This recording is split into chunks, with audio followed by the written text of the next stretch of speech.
Welcome back to another episode of the Casey Campbell Podcast. Casey Campbell with you, of course. We are pleased to be joined by the 2021 Funny Car Champion, Ron Capps. How's it going, man? Crazy. It's been nonstop, which is cool. But yeah, it's just been interviews and Zooms like this and fun stuff that comes with winning the NHRA World Championship. Okay, so this is the second time you've done this. I know the first time you did was back in 2016. What did this championship feel like compared to the first one? A lot different. First of all, the 2016, it was more of a relief because we'd been so close so many times and lost, to my teammate Selzy, to Beckman, to Force, many of them I finished second on the last day of the season and come close. And then we won 2016. We actually clinched on Saturday night on the last qualifying session. So we were able to celebrate on Saturday night and not have the pressure of going through, waking up Sunday and having that roller coaster. So that was quite different. And it was nice to have the first one and celebrate because we had tons of fans that came over the pit area and it went all night pretty much. This one, obviously, we all knew, fans, racers, everybody knew it was going to come down to Sunday, no matter what, with points and a half available. We had 58-point lead, but our goal was to take it over 60 points. So we needed to gain those small qualifying points on Hagen's team, which is not an easy task. That's a great running car. So that was our focus, and we accomplished that. So it made it so they basically had to win the race on Sunday. But they also had to go 3 rounds past us. So that was huge. So the little scenarios like that made this championship so much different. And then, we lost that quarterfinal match against Hagen. The plan was to win that and just be crowned champion right then and there. And that would have been a perfect world scenario, but didn't happen. Put a cylinder out at the first bump there. 2.9 seconds and he drove around us. And so then we had to wait. And thankfully, Del Worsham and Alexis and that team went up in that right lane and threw down the run they did. And just a roller coaster that last hour or so of Sunday. Yeah, for sure. This season, of course, it was quite the season coming back from, the pandemic. And now you have, of course, JFR was back coming in with all that, and of course you have the Coletta cars and then everybody else. But what was that like to go up against everybody in a more normal type season? Well, we had 2 or 3 races to go, and it was anybody's game. You go back to even Bristol, 3 to go going into Dallas. It was like who wanted this, or who didn't. It was like the fumble ball, and nobody wanted to pick it up and run with it. And so it was unique because Tasca dominated the first part of the season. Then we stepped in, we took the points lead and won the Pomona Makeup Winter Nationals race. Then Force won Topeka, and I think he took it. J.R. Todd jumped up there.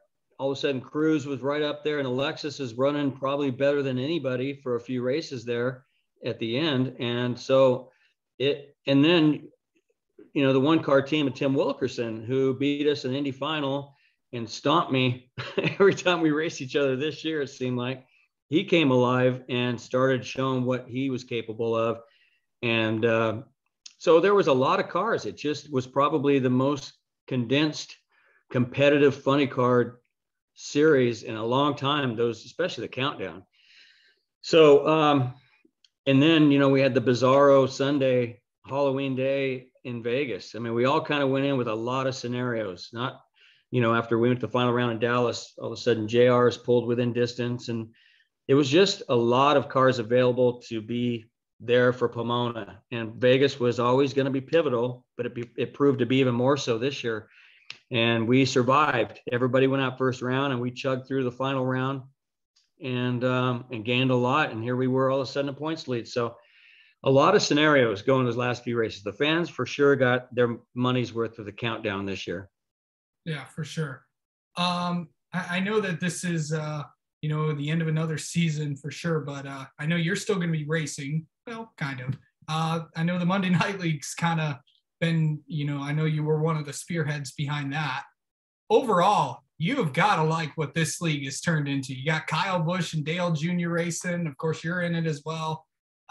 What's that been like to see what season 4 is all about? And yeah, it's been an interesting one so far. Yeah.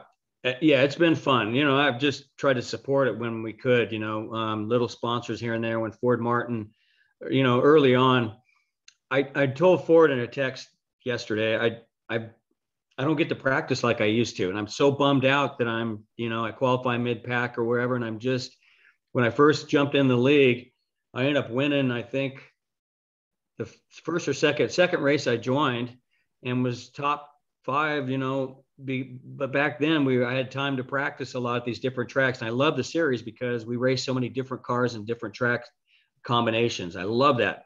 And so it sucks that I can't get a lot of practice time. We had a blast the other night with the super lates at Michigan. That was just so much fun. But the ones that you really need practice on, I've got to find some more time, because it really, and nothing worse for a race car driver than to know that you can do better, but you don't have the track time to do it. So that's my goal. But it's been fun with Kyle Busch jumping in more, Dale Jr. in there. I've been doing iRacing a long, long time. And through COVID, it was a blast to do all these races on TV. But I look so forward to Monday nights, as does, I can guarantee, everybody in that league. But it's so much fun to jump in DJ Cummins and Ford and TJ Majors. We have our own little room with Mark Rebellis and all those guys. And so the crypto guys are, we have fun, but it's pretty serious. Oh yeah, it's a big time. Of course, what race are you looking forward to next? Man, I don't know. I was actually when you called, I was pulling up and looking, because I get so into, especially into the season. Obviously, we had all this stuff going on, right? So I was just pulling up the schedule and looking. And this year, it's funny because somebody jumped on the other day at that race in Michigan, and somebody made a comment that was, whoever picked that was one of the dumbest choices. And it turned out to be one of the most fun races. Yeah. And we did one of those for Fox, the TV races. Yeah. Same scenario, same car at Michigan. And it turned out to be one of the funnest races on TV. I remember Bobby Labonte and I teamed up. And Labonte won it. Yeah. And I was fun to push him. And so I don't know. I was just looking at all the scenarios. I love anytime we get in the trucks, the Pro 2 trucks, and do off-road like Watkins Glen and things like that. That really changed the scenarios for a lot of things last year. So I don't know. I haven't picked a favorite yet. Yeah. What about you? I don't know. I'm looking at, I haven't really gotten a chance to look at the schedule. I know that, I know we got some Pro Cup races, Mazda X5, some Indy cars, some stuff. Yeah. Looking forward to next week though, too. Yep. That's the great thing about Monday Night Racing is it's so different in so many scenarios. Yeah. And people tuning in, it pops up on my social media. And like the other night, I mean, all these fans are like, whoa, I get to watch Ron race a so-and-so car at a so-and-so track for free on his social media. And they can just watch it on their phones or at home. And that's the best part. So Ford and everybody involved has done such a great job. Anytime you guys, the announcers, I go back and I watched it the other night, and we got, Larry McReynolds, and we got Daryl, and Ford's dad was on. It was cool to go back and listen to him because, his insight to the mechanical stuff is so cool. Oh, of course. Yeah.